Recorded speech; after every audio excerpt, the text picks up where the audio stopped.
Eclesiastes capítulo 10. Nós vamos ler agora apenas os versículos de 1 a 4.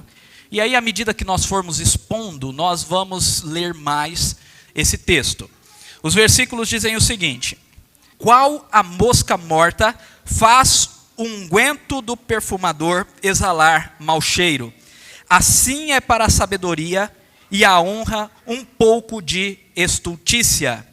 O coração do sábio se inclina para o lado direito, mas o do estulto para o da esquerda.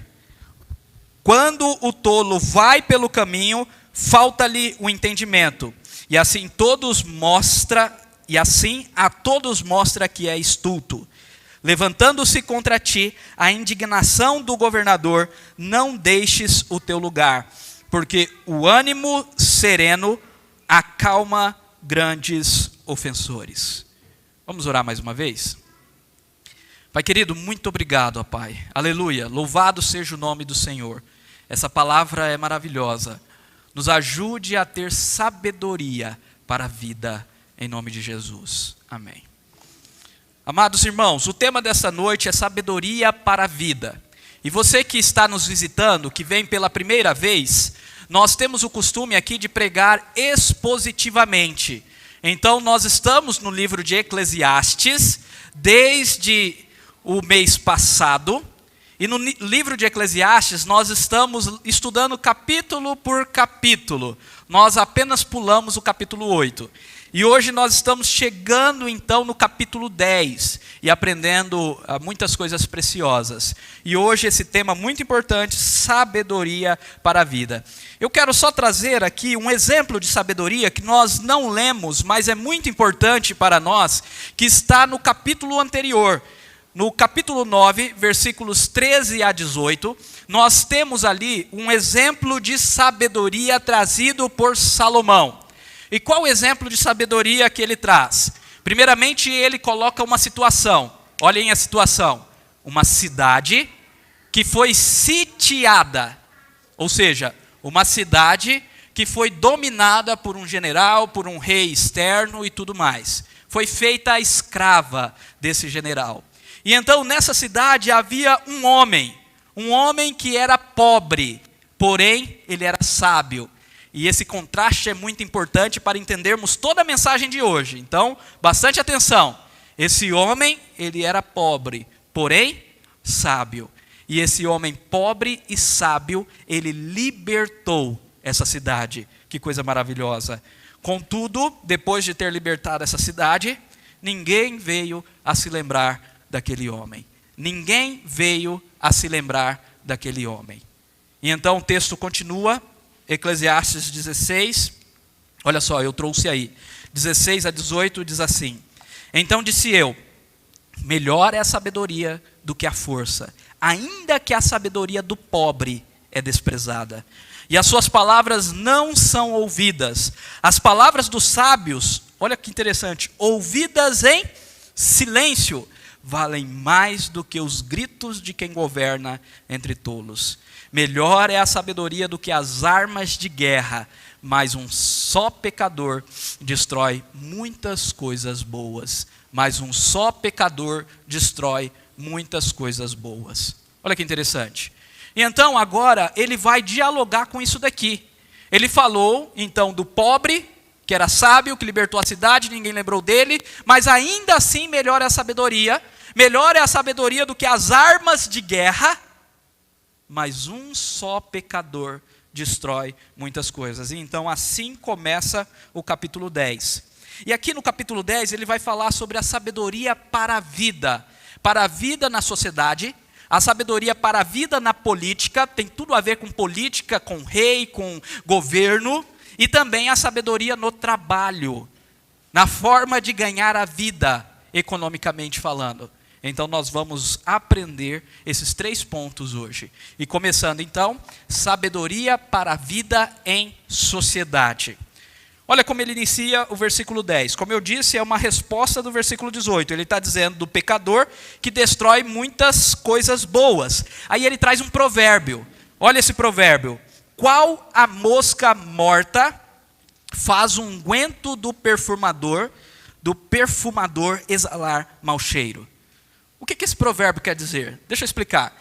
Aqui nós temos uma mosca num perfume. Uma mosca que morre num perfume, num unguento. E ela começa a exalar mau cheiro.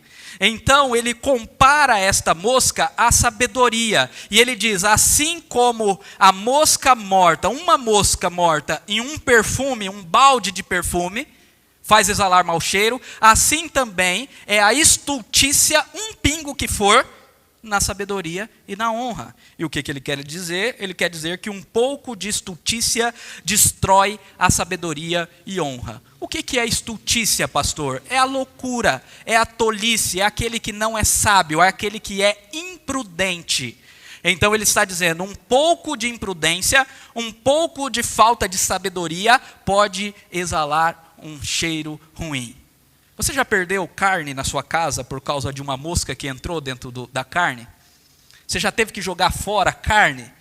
Essa semana, infelizmente, aconteceu isso lá em casa. Nós tivemos que jogar carne a 30 e poucos reais o quilo fora, porque uma mosquinha infeliz entrou lá dentro. E vocês sabem o que elas fazem na carne. É isso daqui. Um pouquinho de estultícia contamina tudo. E aí nós temos, por exemplo, o apóstolo Paulo falando no Novo Testamento em 2 Coríntios capítulo 5, ou melhor, 1 Coríntios capítulo 5, que um pouco de fermento leveda toda a massa. E lá ele está falando sobre o quê? Impureza sexual. Então a sabedoria, o pecado, ou a falta de sabedoria, a imprudência, a estultícia, o pecado, a imoralidade estraga, corrompe. A pessoa pode ser sábia, mas isso a destrói. E aí tem esse comentário aqui de Moody, olha só, eu trouxe ele para nós refletirmos. Se uma mosca, uma das pragas do Oriente, mergulha no perfume e morre, o seu corpo em decomposição estraga todo o perfume, assim também uma pequena loucura pode arruinar muita sabedoria e honra. Pode parecer insignificante, mas pode destruir todo o bem que a sabedoria alcançou. Um homem pode cometer um pecado, e isto pode destruir toda uma vida virtuosa. Não é assim?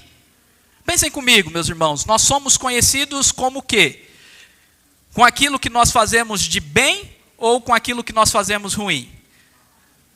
Se o Danilo que é sargento, que é militar, um defensor da lei, né, viveu aí os seus 50 anos sem cometer nenhum crime, nenhuma injúria, mas lá com 50 anos, ele matar alguém, ele vai ser reconhecido como quem? Como assassino. Quando você faz uma omelete, se você quebrar um ovo, quebrou 12 ovos bons, quebrou um ovo agora que não é bom, que está podre, você vai comer essa omelete? Assim somos nós, meus irmãos. Por causa de um erro, por causa de um pecado, muitas vezes nós somos taxados. Por isso, meus irmãos, entendam que a salvação não é pelas boas obras. Você não pode merecer a salvação. Você não vai ser bom o suficiente, como eu também não sou bom o suficiente. E ninguém é bom o suficiente. Porque por causa de um erro, por causa de uma mosca morta, toda uma vida de sabedoria é jogada no lixo. Então nós precisamos de outra coisa. Eu já estou antecipando. Nós precisamos de outra pessoa. Nós precisamos de alguém que nunca pecou, que nunca teve mosca morta no seu perfume. Vamos pensando aí que lá no final eu vou falar quem. Então, esse homem, ele pode arruinar toda uma sociedade. Por isso é sabedoria para a sociedade. Porque nós estamos falando de um pecador que destrói a sociedade por causa da sua estultícia. Isso fica claro que o convívio da sociedade está em jogo aqui, nos versículos 2 e 3. Olha só, acompanhando aí também nos slides. O tolo a todos mostra que é estulto, mas o sábio inclina-se para o bem. Versículos 2 e 3. O coração do sábio se inclina para o lado direito, mas do estulto para o da esquerda. Quando o tolo vai pelo caminho, falta-lhe o entendimento. E assim todos mostram que é estulto. Deixa eu explicar uma coisa aqui. Esquerda e direita aqui é bem e mal. não tem nada a ver com movimentos políticos de esquerda e de direita. Não caiam nesse erro, não caia nessa interpretação errada das Escrituras Sagradas. Primeiro, porque a Bíblia foi escrita, e pelo menos esse texto aqui, antes de Cristo, mais de 1000 anos antes de Cristo. E essa diferenciação entre esquerda e direita veio através da Revolução Francesa, depois do Iluminismo. Então, meus irmãos, não caiam no erro. A gente não pode ler a Bíblia e achar que ela fala o que eu quero que ela fale. Aqui, direita e esquerda, é bem e mal. Algumas versões traduzem por bem e mal, é melhor traduzido assim. Então, o sábio inclina-se para o bem e o estulto para o mal. O tolo vai pelo seu caminho, falta o entendimento. O tolo não tem entendimento que aquele caminho é mau.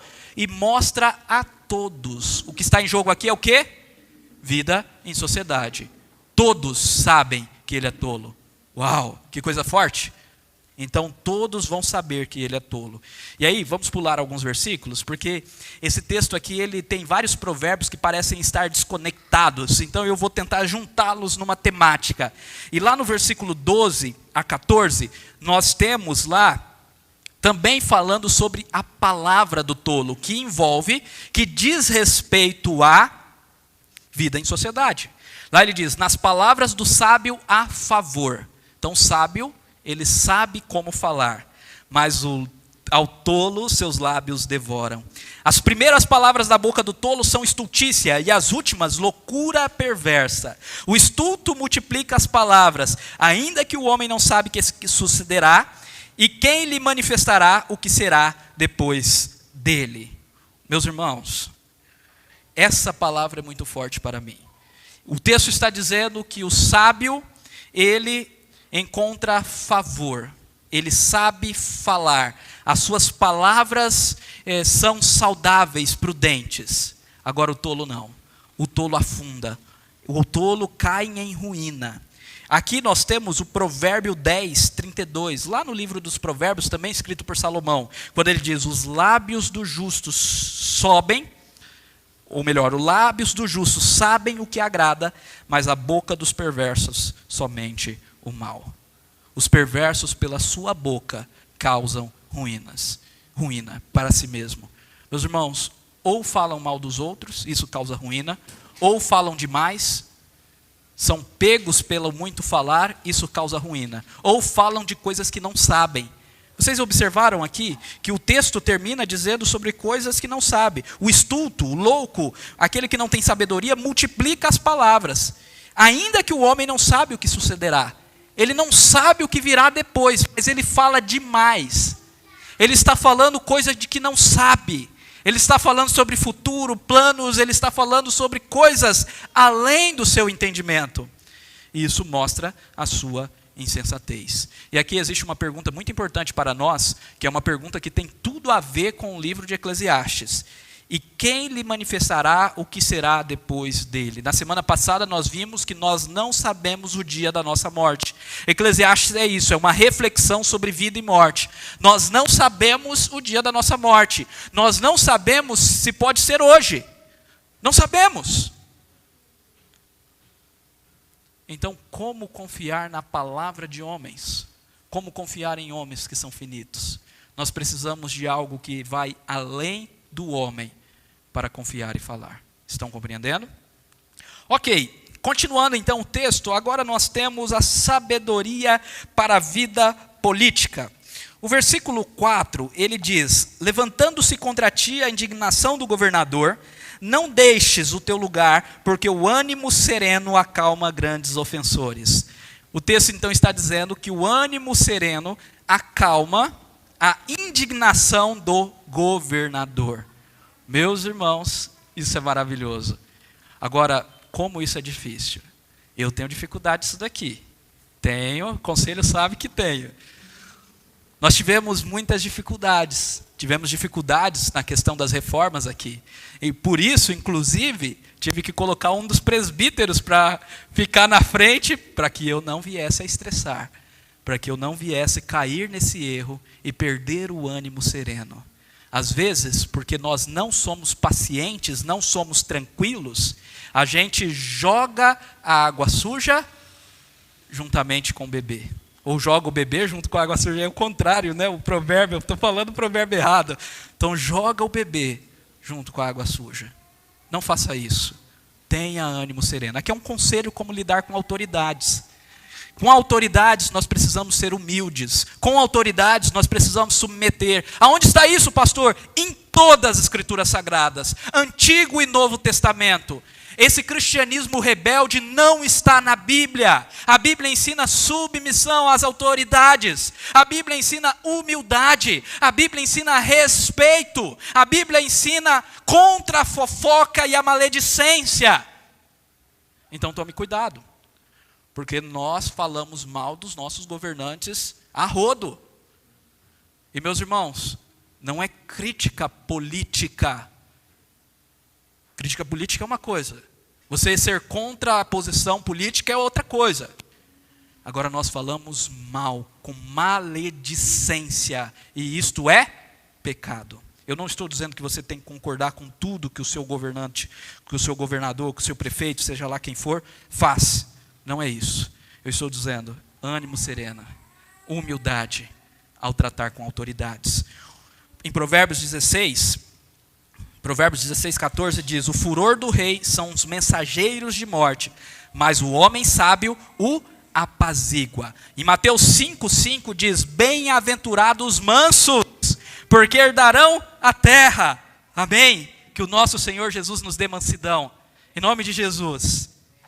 Adiante, também, mais um conselho para nós: não falar mal das autoridades. A boca do prudente não fala mal de autoridade nenhuma. Olha só, nem no teu pensamento amaldiçoes o rei, nem tampouco no mais interior do teu quarto o rico, porque as aves dos céus poderiam levar a tua voz, e o que tem asas daria notícias das tuas palavras. O que é esse provérbio? É um provérbio hebraico, e é mais ou menos igual àquele que nós escutamos aqui em português no Brasil: as paredes têm ouvidos, as aves levam a tua voz, as paredes têm ouvidos. O governante, a autoridade sobre a sua vida, o seu patrão, às vezes pode escutar que você está falando mal. Então tome cuidado. Tome cuidado. A boca do prudente não fala mal das autoridades. Estão compreendendo, meus irmãos?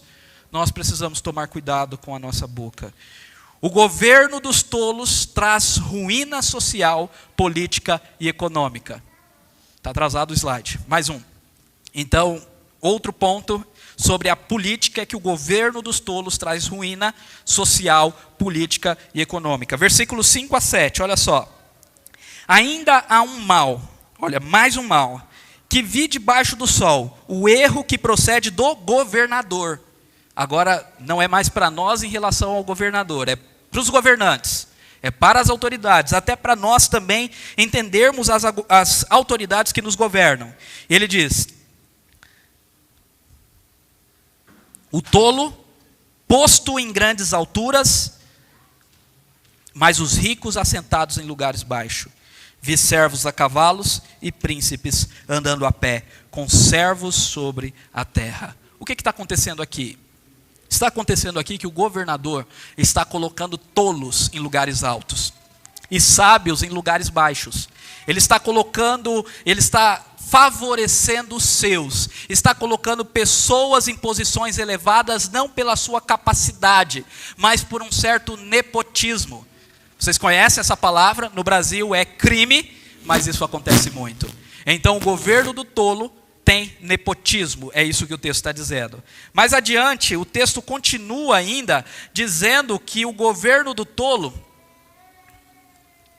é como um rei imaturo que vive nos prazeres e leva a nação ao dano econômico. Versículo 16 e 19, olha só. Ai de ti, observe que a terra cujo rei é imaturo, é uma terra que está debaixo de maldição. Ai de ti. Ai sempre é uma expressão de maldição. A maldição está sobre ti. Ai de ti, ó terra, cujo rei é criança, e cujos príncipes se banqueteiam já de manhã. Aqui nós temos o quê? Nós temos um rei imaturo que vive nos prazeres. Não necessariamente uma criança, literalmente, mas qualquer rei, qualquer governante que busca unicamente satisfazer os seus prazeres, a sua luxúria, o seu pecado, que vive em prol das festas e da alegria do seu próprio eu, do seu próprio bolso. E aí o texto vai continuar, um texto que nós vamos também aplicar em relação ao trabalho. Ele vai continuar dizendo: e pela muita preguiça, preguiça de quem? Desse rei que é uma criança, que desde cedo banqueteia. Então, pela muita preguiça desaba o teto da sua nação, e pela frouxidão das suas mãos goteja a sua casa.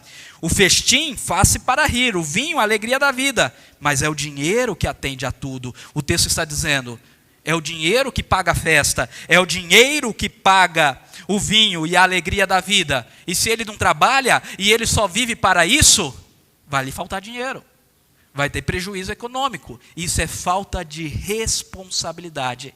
Então o governo do tolo é um governo que tem nepotismo, é um governo que ele não coloca as pessoas certas no lugar certo, é um governo que vive em busca de prazer, por isso imaturo, e é um governo também, o segundo texto aqui, que é irresponsável. Irresponsável. Por quê? Porque gasta dinheiro com prazeres, porque é preguiçoso e não trabalha e não promove a economia, e aí a ruína vai vir sobre toda a sua nação. Ai deles, ai desta nação, ai dessa nação. Isaías 3,12 diz assim: os opressores do meu povo são crianças, e mulheres estão à testa do seu governo. Ó povo meu, os que te guiam te enganam e destrói o caminho para onde deves seguir. Os opressores do meu povo são crianças. Lá em Isaías, uma passagem profética, falando que o povo está em ruína, porque os seus opressores são crianças e desviam o povo do caminho. Que Deus nos abençoe com a sua paz. Nós precisamos orar, meus irmãos. O papel da igreja diante disso daqui é ter sabedoria na escolha dos seus governantes, mas também é oração e joelho no chão. Nós precisamos orar pela paz da cidade, como diz o profeta Jeremias. Amém? Mas existe um terceiro governo. Um governo que é do sábio. Feliz é a terra governada pelo sábio. Aleluia. Olha aqui que diz aí o versículo 17. Ditosa, feliz, bem-aventurada, tu, ó terra, cujo rei é filho de nobres, e cujos príncipes se assentam à mesa, e a seu tempo, para refazerem as forças, e não para bebedice. Ou seja, eles festejam só em momento oportuno. E para quê? Para refazer as forças, e não para bebedice. E não para viver em busca de prazer unicamente. Eles festejam, eles se alegram, mas eles são sábios. Não apenas o rei, mas os nobres. Não apenas o rei, mas o seu ministério. Os seus ministros são sábios, e feliz é a nação. E aí nós temos o capítulo 9, versículos 13 a 18, como eu já disse, do pobre mais sábio que libertou a sua nação. O rei, ele precisa ter sabedoria. O governante precisa ter sabedoria. Sabedoria na política é importante, meus irmãos. Muito mais do que conhecimento. Talvez você fale: mas pastor, eu não sou governante, não sou vereador, não sou prefeito, nunca vou concorrer. Tudo bem, mas você vai escolher. Então observe essas coisas. E mais, se você tiver um cargo de autoridade, porque é muito fácil termos cargos de autoridade. Talvez você seja um gerente de uma loja. Talvez você seja um presbítero, um diácono, um professor. Seja lá qual for o cargo, se você está liderando pessoas, seja sábio. Não coloque pessoas em cargos elevados sem capacitação. Não viva para os prazeres. Trabalhe. Sempre o líder deve ser aquele que mais trabalha, servo de todos. Assim Jesus nos ensinou. E falando em trabalho, último ponto, a sabedoria para a vida profissional. Os versículos 9 a 11. Vou ler desde o versículo 8. Diz assim: quem abre uma cova, nela cairá, e quem rompe um muro, mordê-la-á uma cobra. Preste atenção, porque aqui são vários provérbios que parece que não tem nada a ver com nada. É até difícil de entender. Então preste bastante atenção. Quem abre uma cova, nela cairá. E quem rompe um muro, mordê-lo-á uma cobra. Quem arranca pedras será maltratado por elas. E o que racha lenha expõe-se ao perigo. Se o ferro está embotado e não se lhe afia o corte, é preciso redobrar a força. Mas a sabedoria resolve com bom êxito. Se a cobra morder antes de estar encantada, não há vantagem no seu encantador. Aqui são provérbios hebraicos. Então nós precisamos entender de um contexto de uma cultura hebraica. Então o que o texto está dizendo? O texto está dando uma situação de trabalho, e nessa situação de trabalho ele está falando sobre um perigo que a pessoa passa.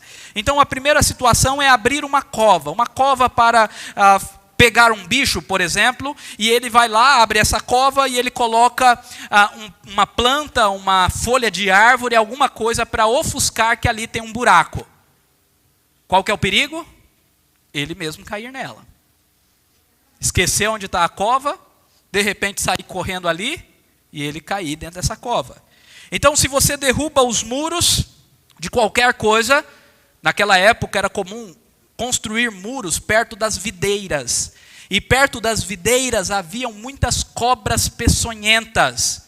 Então, se você derrubasse o muro perto das videiras, você teria que tomar cuidado com o quê? Com as cobras. Os pescadores e pescadoras aqui, vocês já pegaram um barco ou já foram para a beira do rio, tiraram uma pedra da beira do rio e ali embaixo tinha alguma cobra? Essa semana estávamos encerrando o discipulado lá na casa do André, discipulado com homens, e aí o André falou que tinha uma cobrinha esses dias atrás ali no quintal da casa dele.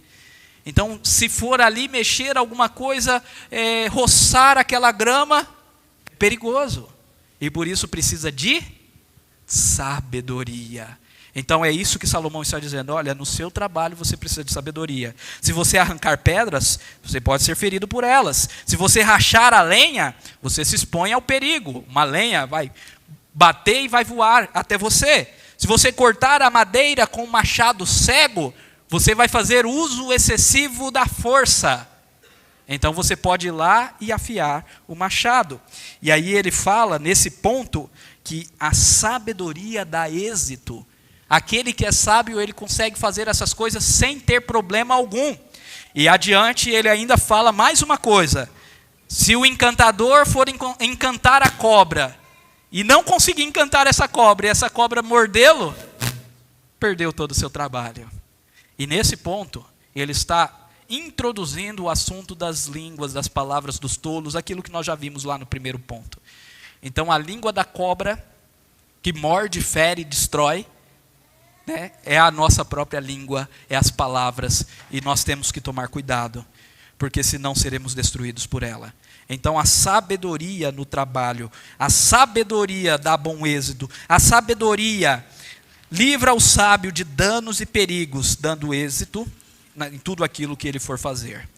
Adiante, no versículo 15, Salomão diz que o trabalho do tolo só lhe causa fadiga. De uma maneira bem simples, o trabalho do tolo o fadiga, pois nem sabe ir à cidade. Em outra versão, é mais ou menos assim, na NVI. O trabalho do tolo o deixa tão exausto que ele nem consegue achar o caminho de sua casa.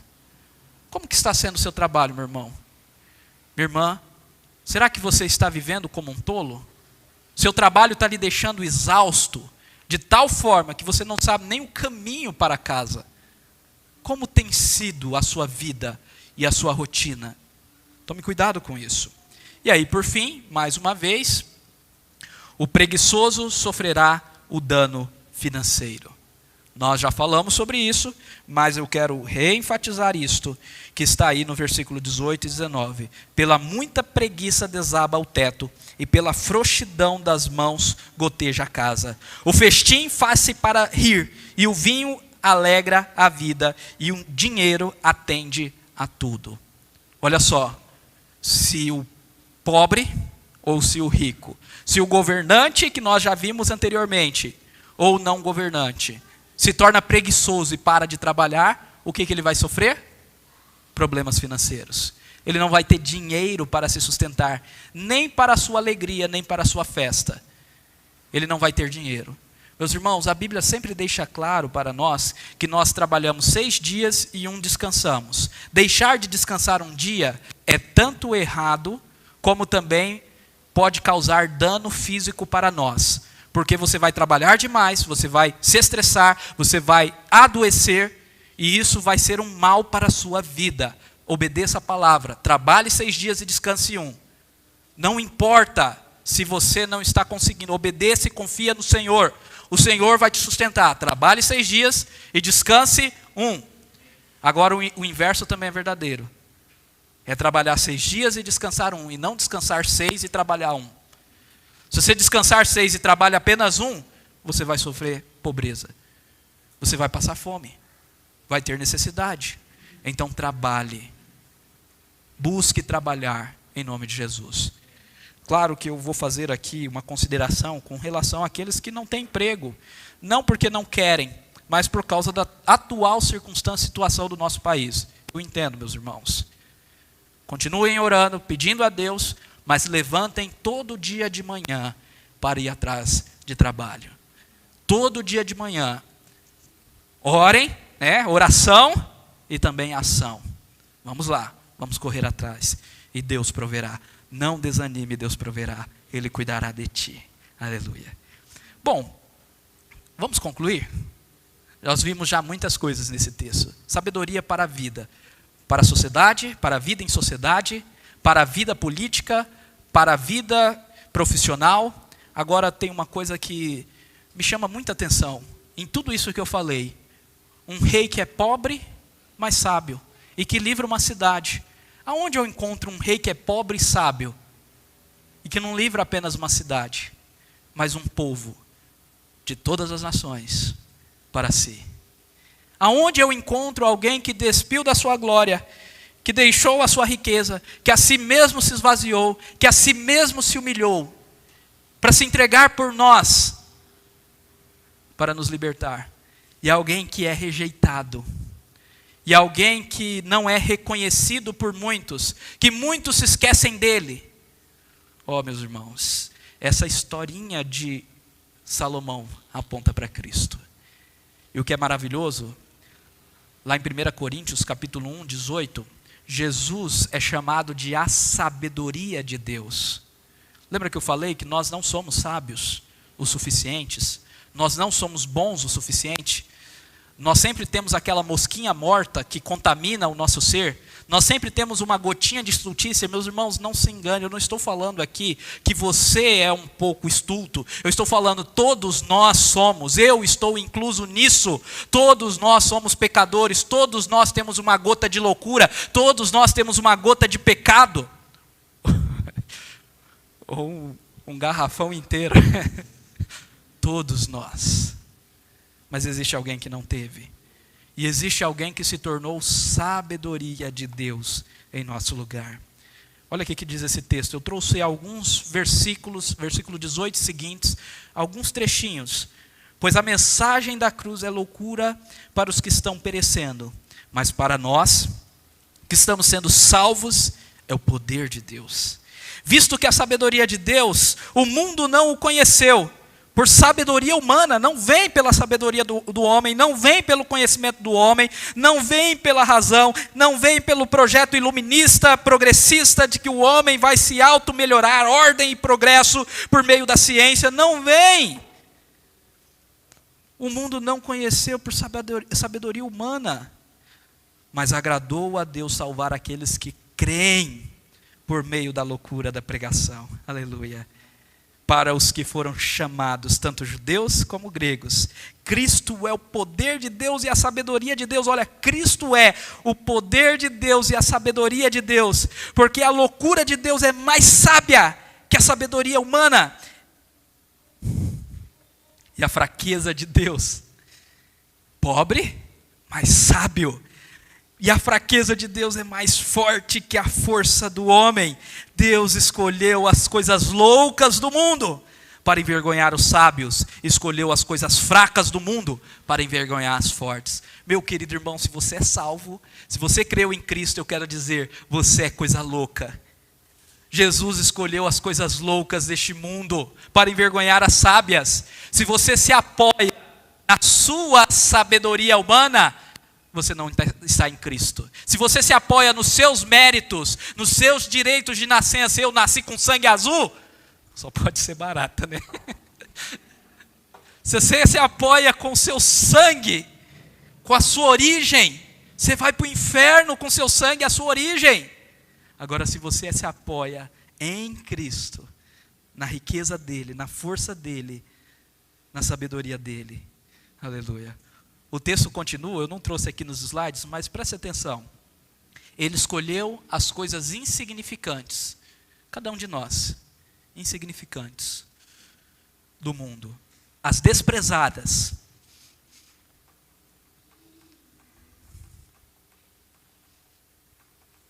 e as que nada são,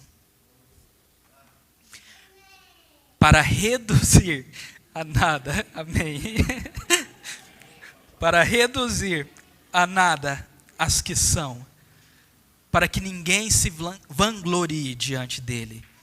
É porém por iniciativa dele, por iniciativa de Deus, que vocês em Cristo Jesus, estão em Cristo Jesus, o qual se tornou sabedoria de Deus para nós, isto é, justiça, santidade, redenção, porque está escrito, quem se glorie, glorie no Senhor. É por iniciativa de Deus. Está claro? É por iniciativa de Deus, não é por nossa iniciativa. Aleluia.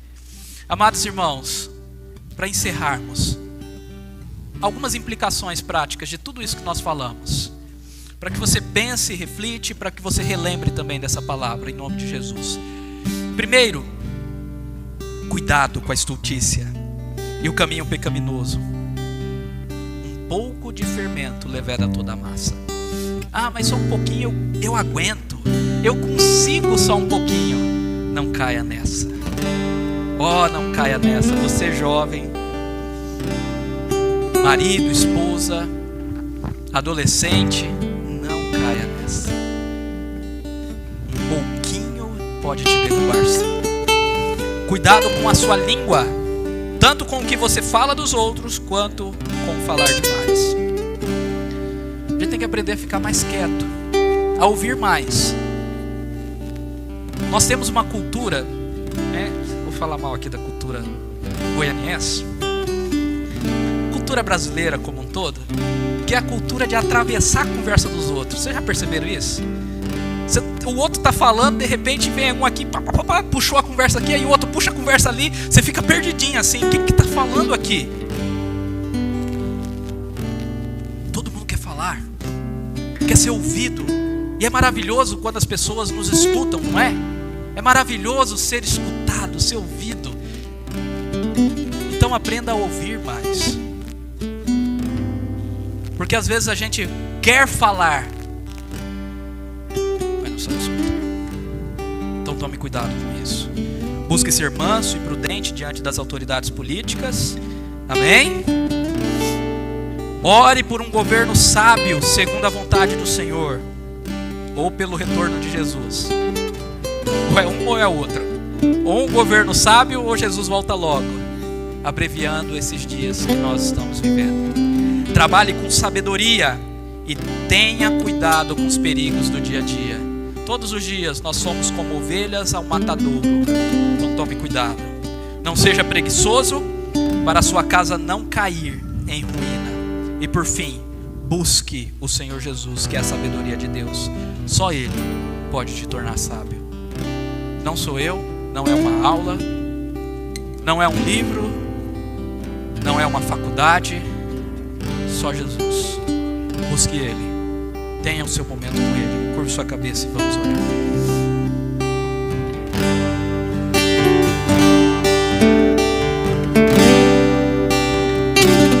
Você desprezou o amor e tudo que Ele já te deu, e deu muito mais valor a todas as outras coisas.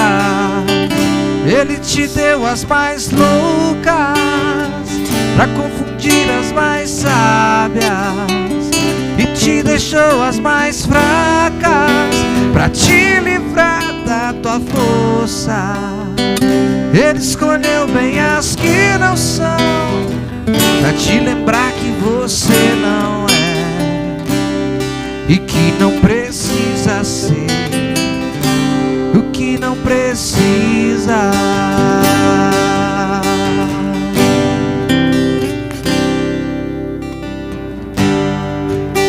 Coloque-se de pé, vamos fazer essa última oração.